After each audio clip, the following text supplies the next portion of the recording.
pode entrar no Brasil Business Network com o rei do networking, Tom Rioch. O BBN Brasil Business Network, o podcast de negócios no Brasil e no mundo. Eu sou Tom Rioch, americano conhecido como o rei do networking, conectando pessoas e falando do meu podcast studio em Campinas, São Paulo, Brasil.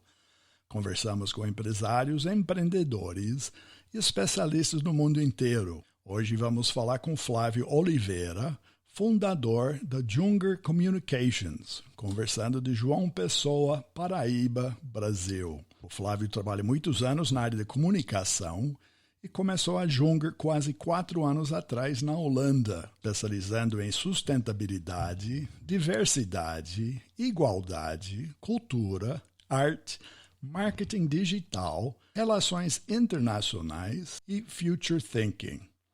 Flávio já participou do meu podcast em inglês, o Talk to Brazil, e novamente é um prazer conversar com ele agora em português.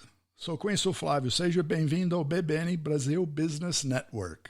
Olá, Tom. É um prazer estar aqui com vocês e com sua audiência. Muito obrigado pelo convite.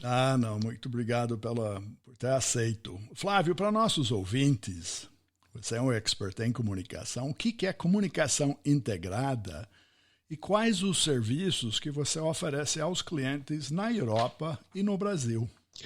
Bom, Tom, a comunicação integrada quer dizer a integração de todas as áreas da comunicação, como o nome já define bem, mas também a integração de toda a empresa, ou seja, são todos os esforços de comunicação e atividades, programas e materiais de comunicação, alinhado primeiramente com os objetivos de negócio da empresa, então alinhados com o que a empresa quer alcançar como uma entidade comercial, no caso, ou com outros fins, mas quais são os seus objetivos macro. Então, quando alinhamos todo o processo de comunicação e todas as atividades de comunicação, isso dito 100% do que é feito em termos de comunicação interna e externa, que estão alinhados com os objetivos macro da empresa, isso já facilita muito de alcançar os resultados da empresa, mas também tem uma outra integração que seria a integração entre os departamentos. O que acontece muitas vezes é que, por exemplo, um dos departamentos que comunicação e marketing constantemente dão suporte é o departamento de vendas. E muitas vezes o departamento de vendas não compreende bem quais são os objetivos de comunicação que eles devem ter ou deveriam ter em relação aos objetivos de negócios. Então, é uma conversa, é um relationship building, é uma questão de construir um relacionamento com essas partes do negócio, que são estratégicas para alcançar os objetivos macro. Então, muitas vezes a comunicação integrada não só é o processo integrado da comunicação, mas também é um processo interno de integração de departamentos para que haja uma unanimidade, que haja um consenso entre o que se deseja alcançar especificamente com as atividades e os esforços de comunicação. Vamos pegar esse ponto que você falou de venda. Isso é interessante, porque a venda realmente é aquele comunicação na ponta, você imagina o consumidor, né? E das áreas de venda, os departamentos para criar, para comunicar, como que você mesmo falou, dificuldade, o vendedor ele está na ponta, né? Muitas vezes ele está no local. E nós conversamos antes, quando você olha para o Brasil é grande, e olhando para a Europa, se uma empresa brasileira quer vender na Europa, não é uma coisa só, né? Porque vender na Europa é uma complexidade, é saber o que dizer em cada local, não é isso? Com certeza. Interessante que você menciona isso, que uma das partes que eu ia detalhar sobre essa comunicação integrada, que hoje eu enxergo a comunicação integrada como integrando partes vitais da comunicação humana, que seria digital, social e cross-cultural, e através das culturas. E quando você menciona a Europa, exatamente, a Europa é um continente que apesar em tamanho, o Brasil ocupa quase toda a Europa em extensão, mas as culturas de cada país europeu são absolutamente diferentes, e em especial quando tem a barreira linguística, que também é um ponto muito importante, que conversamos na semana passada sobre a importância de ter algum tipo de conhecimento pelo menos em inglês, e quando se trata de Europa, essa necessidade com certeza será determinada pelo país. Por exemplo, países como Portugal, França, Espanha, não só ainda são muito nacionalistas e valorizam muito sua identidade cultural e sua identidade linguística, mas também eles valorizam muito a questão do entendimento completo da mensagem, que infelizmente em alguns países da Europa ainda não se fala inglês fluentemente, como em alguns outros. Por exemplo, a Holanda, a Alemanha, tem muitos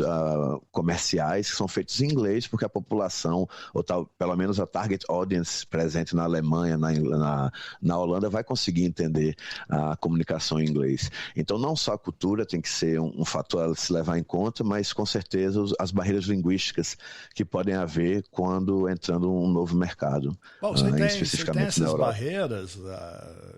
Você falou que você morou, trabalhou na Espanha. Vamos pegar a Espanha como exemplo, que teoricamente o pessoal acha que o espanhol fala espanhol, né? Mas o que você vê em Barcelona, o Madrid, o Basco, né? Você tem mini culturas dentro do mesmo país. É verdade. Eu trabalhei há pouco tempo na posição interino no norte da Espanha, especificamente no País Basco, que você acaba de mencionar, e o País Basco tem uma cultura muito forte, similar da Catalunha, como você mencionou também, a região de Barcelona, em que o idioma local ainda é muito valorizado e existe uma necessidade do povo de resgatar esse idioma, porque ao longo do tempo o espanhol, até o inglês mesmo, veio ganhando espaço. Então o basco, o catalão são línguas muito valorizadas, e na comunicação especificamente, se o seu público-alvo é realmente o público específico daquela região, seriam também fatores a se levar em conta os dialetos e as línguas das comunidades locais, que nesses casos que eu mencionei seriam muito válidos na comunicação. Se a comunicação também fosse em catalão e em basco, muito provavelmente atingiriam a maior parte da audiência naquele determinado local. Ou até a Holanda, né? Holanda que você fala de inglês, mas se você vai dentro da Holanda, você tem línguas, né? Idiomas diferentes dentro do país, fora inglês. É verdade. Tem alguns dialetos, o que se destaca mais, talvez pela extensão territorial, é no extremo norte da Holanda, em Friesland, que se fala o frísio, que se fala Friesland. E Friesland é uma língua bem diferente do holandês, e que as pessoas dessa região também valorizam muito a comunicação nesse idioma, por talvez ser até um modo de identificar que você é daquela região. Então, obviamente, se você quer trazer uma empresa, um produto para aquela região, você deve fazer ao máximo para se integrar a comunidade local. Então, a utilização dos dialetos locais na Europa, muito bem observado, Tom, obrigado, seria algo muito importante, especialmente se está direcionando sua comunicação, seu target é um nicho de mercado que está na comunidade em que existam dialetos fortemente praticados, como o caso dessas regiões mencionadas. Bom, então para uma empresa brasileira querendo ir para a Europa, vamos dizer, você fala das relações internacionais, vamos exportar, vamos fazer algo, então na realidade tem que pegar o bolo e cortar várias fatias e olhar, o que você falou, então... Qual é a melhor forma para uma empresa brasileira entrar na Europa? Tem uma única ou são vários? Eu diria que teriam várias, Tom. Acredito que depende muito da região. Talvez é possível, eu trabalhei com empresas que tiveram como uma comunicação global. Nós chamamos de comunicação global como a comunicação é uma mensagem única, que talvez seja traduzida para outras línguas, mas a mensagem é única. E a comunicação internacional, como é o caso de empresas como Coca-Cola, Unilever, que ela é adaptada para cada cultura, para cada país, e a mensagem também é adaptada de acordo. Só o que permanece são as marcas, as cores, etc.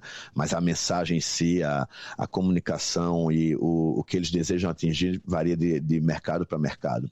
Então, acredito que depende muito do caso, do produto, mas de uma maneira geral, eu diria que sim, temos que fatiar o bolo em várias fatias, o que se chama de stakeholder mapping, que é fazer o mapa dos stakeholders, e aí nesse mapa você pode determinar a importância. Provavelmente algumas fatias terão um tamanho maior, dependendo do seu interesse e objetivo com determinado mercado.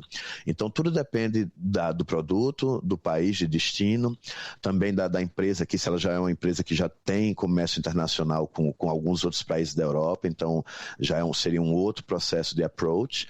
Então tudo depende, seria caso a caso para podermos analisar, mas de uma forma geral seria essa divisão, uma comunicação global que é uma mensagem única e traduziria para diferentes idiomas, ou uma mensagem internacional que é realmente adaptada a cada uma das nações que vão ser direcionada à comunicação. Vamos pegar um exemplo hoje. Você está falando do João Pessoa. Então, a região nordestina brasileira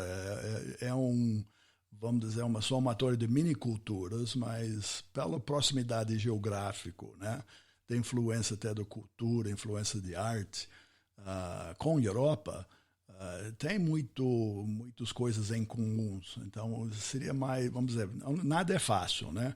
Mas é um caminho desse do Nordeste brasileiro se encaixar melhor na Europa ou países europeus por essa proximidade de cultura, até de idiomas, vamos dizer. No Nordeste se teve no passado influência holandesa razoavelmente forte. É verdade. Bom, muito interessante sua pergunta, Tom. Eu creio que sim, no sentido da variedade cultural, no sentido talvez até do Nordeste em questões políticas sociais do Brasil sempre ter sido um pouco deixado para trás em relação ao Sudeste e a regiões mais desenvolvidas. Então isso fez com que se valorizasse muito a cultura local, em especial no caso de Pernambuco, que tem não só, como você acaba de mencionar, teve uma ligação muito forte com a Holanda. Existem algumas construções ainda como pontes e etc, que ainda são de origem holandesa e estão em pé até hoje. Eles são muito bons com pontes, por sinal, os holandeses. Então, existem muitas construções em Recife que, como você disse, a cultura mesmo já nos remete à holandesa, mas eu acho que também a valorização da cultura local, que é algo muito forte na Holanda e na Europa toda, a valorização das culturas regionais, das culturas de cada local, e como discutimos agora há pouco, que até o dialeto também tem uma relação direta com isso. Acredito que sim. Acredito que teria esses dois lados, porque por um lado o Nordeste tem toda essa variedade cultural e esse mix que você vai de um estado para o outro, é um completo diferente universo de cores, de sabores, de música e de todo tipo de produção cultural, varia grandemente pelo Nordeste afora. Porém, o Sudeste, os estados do Sul e do Sudeste já estão muito mais incorporados com esse mindset, porque também é muito importante que nesse processo de internacionalização de empresas, tem os dois lados, o lado cultural, o lado pessoal, que seria o lado pessoal das pessoas envolvidas em poder interagir com outras culturas, mas também o lado empresarial, o lado da facilidade dos governos estaduais em promover importação e exportação, que em estados do Sul e Sudeste existem mais incentivos nesse sentido. Volta ao ponto que você falou, saber vender, né? E saber vender, tem que vender o município, tem que vender o estado, tem que vender a região, e essa parte da venda, né, nem sempre os governos sabem se vender. Exatamente, infelizmente não, e novamente o Sul e o Sudeste, por serem a parte mais desenvolvida economicamente do Brasil, tem muito mais presença de empresas internacionais, quanto tem muito mais presença de empresas locais do Sul e Sudeste indo para outros países. No Nordeste existe uma grande porção das empresas de produção cultural que exportam cultura. Então cultura, por algumas décadas, já tem sido exportado com razoável sucesso para a Europa e para a Ásia e na América do Norte, mas acredito que em termos comerciais gerais, o Sul e o Sudeste ainda se destacam como os campeões como se falou, de vendas. Tem nichos que tem que ser desenvolvido, coisa que eu vi, que também não sabia. Você pega o Nordeste, pega Petrolina, né, região que também se desenvolveu muito no parte de exportação de uvas, vinho, né? E aí você fala da cultura europeia, de gosto pelo uva e vinho, aí você tem uma coisa natural. Então você cria um fluxo, né, em nichos interessantes e específicos. Então, aí volta o que você falou do início do integrado. Você tem que saber seu objetivo, qual é a estratégia, que pedaço desse mundo você quer abraçar, né? É verdade. E custos operacionais também, né? Como você bem mencionou, é verdade que produtos naturais aqui no Nordeste, pela localização geográfica e pela produção, você realmente, em grande parte no Nordeste brasileiro, de alguns dos produtos naturais que são mais importados, por exemplo, somos também um dos campeões em exportação de flores, e grande parte sai também aqui do Nordeste de Pernambuco. É uma grande verdade. Talvez produtos mais industrializados tenham mais saída pela região sudeste, mas é uma grande verdade que existem nichos de mercado e que com grande potencial, ainda inexplorados, então tem espaço para muitos empresários buscarem isso, mas também o custo operacional, que às vezes pelo Nordeste, especialmente pela maior proximidade com a Europa, podem ser consideravelmente mais baixo saindo de estados como Recife, que tem um grande porto, do que de estados como São Paulo, que apesar de ter um grande porto, em localização geográfica, em rotas marítimas, estaria um pouco mais distante da Europa. Então tudo depende para onde está indo sua mercadoria, que talvez para algumas outras partes da América Latina seja muito mais estratégico, está saindo do sul e sudeste do país. Então depende muito de onde você está indo, como você falou, o que é que você quer vender, né? O que é que você quer mostrar da sua cultura local como parte do seu mix de comunicação, porque cultura é algo normalmente bem valorizado pelos mercados mais maduros. Então depende muito do que você quer vender, o que você vai associar, quais as mensagens, quais os USPs, né? Quais são os pontos únicos de venda que o seu produto tem, e nesse mix construir uma história, né? Tem um storytelling, tem uma história que vai engajar o teu público. Então tudo que você falou está absolutamente correto, que depende muito para onde vai, de onde vem e o que você quer oferecer para o teu público. E esse inverso, você é um brasileiro que mora e morou em vários países na Europa, tem uma empresa na Holanda. Qual é a sua visão, como brasileiro na Europa, da visão, vamos dizer, do holandês ou do espanhol, quando você fala sobre oportunidades no Brasil? Eu acredito que tem uma mixed emotions, tem várias emoções, tem várias visões nesse sentido de como o Brasil é visto. Até alguns anos atrás, o Brasil era visto como uma grande potência que tinha enormes potenciais. Obviamente, tivemos alguns abalos na imagem do Brasil nos últimos anos, mas ainda é visto como um país com grande potencial. Isso talvez pela quantidade de terrenos verdes que temos, maiores do que na Índia e na China. Temos lugares para plantio e não considerando lugares protegidos por leis ambientais, os lugares que são determinados para plantio ainda são muito vastos no Brasil. Então, para produtos naturais, para produtos que vêm da terra, que a Europa não produz quase nada hoje em dia, pelo menos não em quantidades de exportação global, com exceção de alguns países como Itália, a Espanha, alguns países do leste europeu. Os países do norte europeus mais desenvolvidos não produzem, não produzem sua subsistência nem de longe e não têm fôlego para exportar, a não ser as delicatessens, os produtos realmente de nicho, de mercado e com alto valor agregado. Então, nesse sentido, temos uma grande vantagem, mas também tem um outro lado do Brasil que vem se desenvolvendo muito e que é o lado das startups, das empresas de tecnologia, das empresas de inovação, que também somos conhecidos mundialmente por sermos um povo muito criativo e científicos também. Temos algumas das grandes universidades listadas no mundo, são universidades que ao menos têm convênio com universidades brasileiras ou são universidades brasileiras com institutos de pesquisa altamente desenvolvidos. Então, tem esses dois lados. Acredito que uma das obrigações que eu acredito que minha profissão tem a responsabilidade de se conectar e se engajar para construir uma imagem mais positiva do Brasil, porque temos muito potencial, mas acredito que também, ao fim dessa visão que eu comentei, esses dois lados da visão, ainda tem uma visão que falta um pouco de profissionalismo em algumas áreas, em especial na área de comunicação, que ainda é uma área que no Brasil é muito vista como tática, como ad hoc, como algo que você faz isoladamente, do que algo estratégico que anda lado a lado com a administração da empresa para que, como eu tinha falado mais cedo, os sócios possam realmente ser integrados.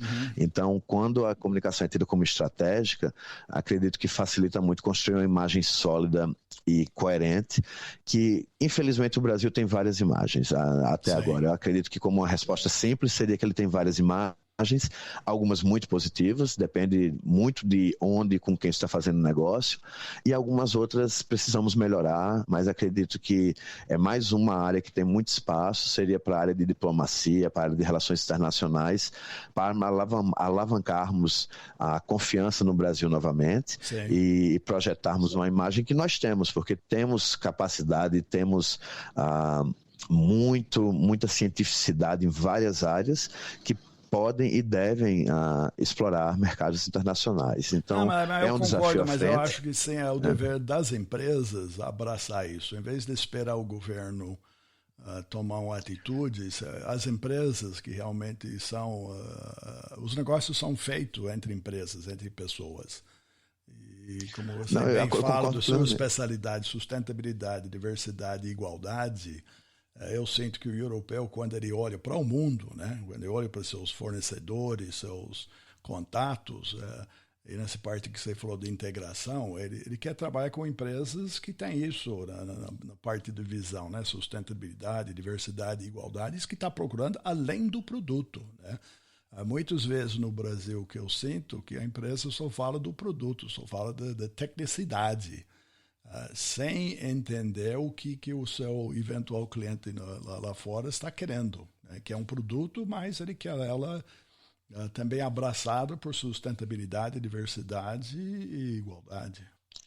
Não, definitivamente, e é por isso que eu tinha mencionado que eu acredito que é uma obrigação, uma função da nossa profissão, da minha profissão de comunicólogo, de relações públicas, de future thinking, de trabalhar com as empresas nesse sentido, de desenvolver a imagem do Brasil e, obviamente, acredito que, como em toda relação, quando fazemos algo positivo consistentemente e repetimos esse resultado positivo, esse resultado acima do esperado, acredito que, sem dúvidas, é uma função das empresas brasileiras, de trabalharem isso conjuntamente com profissionais de comunicação, de marketing, de estudos culturais, que entendam as diferentes culturas que vão se tentar fazer negócios fora dos limites territoriais do Brasil, e assim acredito também que seria algo automático de o governo ter mais incentivo e mais dedicação às empresas que estiverem fazendo isso. Acredito também que a porcentagem ainda é pequena no Brasil, se comparamos com outros mercados mais maduros, como a América do Norte, China e Europa, de empresas locais, de empresas nacionais que estão realmente com atividades continuamente e consistentemente no exterior. É feito muito exportações, por exemplo, ad hoc, né? Vendemos uma máquina, um produto, um lote de produto, mas algo consistente, com talvez um escritório de representação internacional ou um representante internacional que faça essa ponte entre países para a facilitação de fechamento de negócios. Acho que seria um processo gradual do governo se envolver mais, mas você está absolutamente certo que isso tem que partir da iniciativa privada, até porque não podemos mais esperar. São negócios que estão esperando lá fora pelas empresas brasileiras e que só falta esse alavancar inicial de tomar a decisão de investir num negócio internacional. Muito bom. Bom, você ainda passa então metade do seu dia falando no Brasil e outra metade falando com a Europa, é assim? É assim, definitivamente. Eu ainda tenho o escritório na Holanda e ainda tenho um apartamento na Espanha, que eu fico entre esses dois países, que são os países que eu tenho trabalhado mais. A França e Portugal também são mercados que eu tenho vários clientes. E no momento eu estou, durante esse tempo de tempos um pouco mais guardados em casa, eu vim ficar com minha família no Nordeste do Brasil, mas continuo trabalhando, muitas vezes acordo bem cedo para começar reuniões cedo na Europa, ou às vezes vou até um pouco mais tarde, quando estou falando com os Estados Unidos, em algumas partes dos Estados Unidos, que necessita que eu fique em pé um pouco mais tarde, mas eu acredito que isso é uma dinâmica que nos acostumamos e que me dá muita energia de fazer isso, e principalmente quando eu sei que eu estou colaborando para talvez um futuro melhor para algumas empresas brasileiras que tinham no mercado brasileiro a única fonte de renda e começam a vislumbrar outros padrões de faturamentos, às vezes até aumentam linhas de produção para atender essa demanda de mercados europeus, asiáticos, norte-americanos. Então é uma função que me dá muita inspiração e muita energia para fazê-lo. Mas sim, acordo várias horas diferentes do dia, depende do dia.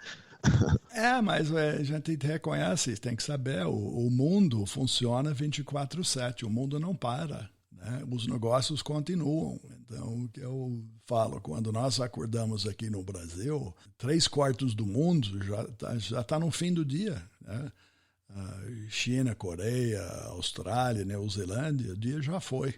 Nós estamos aqui agora 9:30 da manhã e já estão indo ver notícia da noite, já estão jantando, tomando outro taço de vinho e estão prontos para dormir. O dia está feito, né? O investimento do dia seguinte já aconteceu e nós estamos aqui acordando para ver como fica, não é assim? É uma grande verdade, né? Exatamente, Tom. Então, o fuso horário pode ser algo bem tricky, né? Que pode dar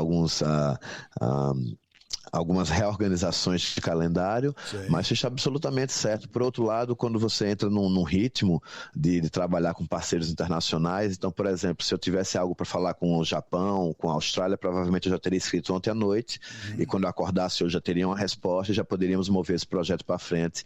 De acordo com a resposta que eu receberia, eu já teria o que trabalhar no dia de hoje, e assim seguiríamos. E, obviamente, uma vez ou outra é necessário um esforço que o colega lá na Austrália fica um pouco mais tarde, que eu acordo um pouco mais cedo, se for algo de urgência para ser resolvido. Mas eu acredito que o mais importante, já que você menciona essa diferença de fuso, é o interesse, sim, de fazer negócios, o interesse de cooperar. Acho que o verbo seria cooperar. Então, estar disposto, né? de estar disponível. Exato. Eu acho que essa é a palavra. Quando você mostra para o mundo que você tem disponibilidade, isso é o poder de atração.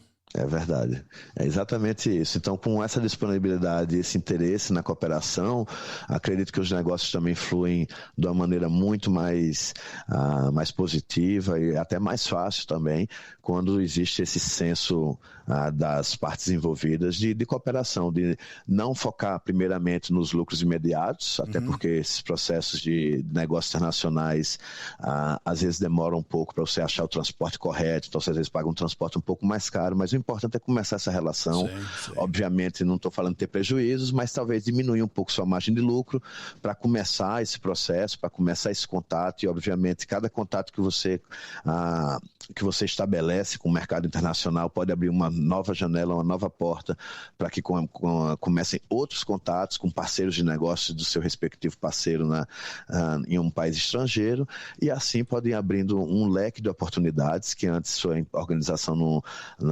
nem conseguia enxergar, porque não era uma realidade possível. Então, acredito que o primeiro passo de começar essa colaboração, essa cooperação, achar um parceiro correto, eu acredito, sim, que é muito importante, conhecer face to face. Então, se você acha um parceiro que você acha que vai poder ter grandes possibilidades de negócios, então, assim que o mundo normalizar, pega um avião, vai lá, conhece essa pessoa, e aproxima essa relação, e a partir daí de ter um parceiro confiável, de ter pelo menos uma pessoa do outro lado do mundo, sim, que possa ser como o seu porto seguro para suas negociações internacionais, também acredito que é uma coisa muito válida. Não necessariamente esse tradutor da cultura, né? Eu acho que isso mais importante. Exato. É esse tradutor de como que se fala, como o holandês pensa, como o espanhol pensa, como o baiano, né, como o pessoa em João Pessoa pensa. Essa tradução cultural é necessário, não é sobre só o mercado, né? Essa parte mais sensível, isso que você vê do relacionamento pessoal. Bom, Flávio, eu sei que nós podemos conversar até amanhã cedo, mas infelizmente estamos chegando ao fim do nosso tempo. Quero te agradecer mais uma vez pela participação e sucesso. Muito obrigado, Tom. Foi um prazer estar aqui com você e com sua audiência.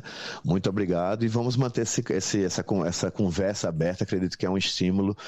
Quem tiver interesse pode se conectar comigo no LinkedIn. Será um prazer discutir mais sobre comunicação internacional, abertura de mercado e temas relacionados. Muito obrigado mais uma vez. Muito bom. E para nossos ouvintes, pode saber mais sobre Flávio Oliveira, é FLAVIO OLIVEIRA. E é Junger Communication, JUNGER.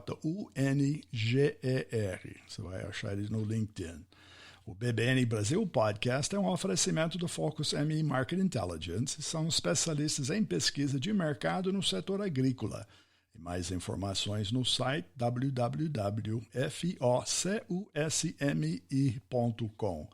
Agradecemos vocês, ouvintes, que podem seguir entrevistas passadas e futuras do BBN Brasil Podcast nas principais plataformas como Spotify, Apple Podcast, Google Podcast e YouTube.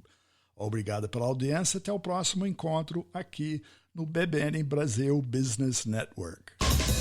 Obrigado por entrar no Brasil Business Network com o rei do networking, Tom Rioch.